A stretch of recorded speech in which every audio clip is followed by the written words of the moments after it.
Initially, Iceland sought to deal with the crisis on its own, but it soon turned to the IMF for help, and a rescue package totaling $2.1 billion was announced. What made Iceland turn to the IMF? This banking crisis in Iceland is of historic proportions, so I think it was pretty natural to turn to the IMF and the world community for advice and to borrow some money. Since the IMF program was announced, stability is slowly returning, but the situation is still very volatile. So what is Iceland's government hoping to achieve working with the IMF? Iceland is still a highly leveraged economy. Much of the debt is denominated in foreign exchange or indexed to inflation.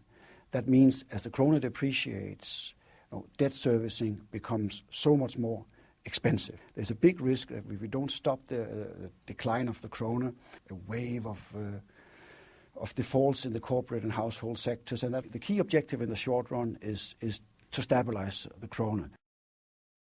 I do think it was the right thing by the Icelandic Central Bank to raise interest rates. Basically, you have a currency that lost a lot of confidence, and you need to bolster confidence.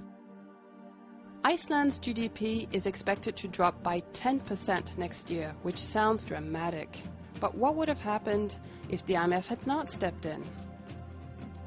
The alternative would have been, I am convinced, significant strain on households that have their mortgages fixed in foreign exchange, on the corporate sector that has loans fixed in foreign exchange. A lot of defaults, much higher increase in unemployment, a reduction in GDP, much higher than minus 10%. If you would not have had the help from the IMF, it would have been tougher.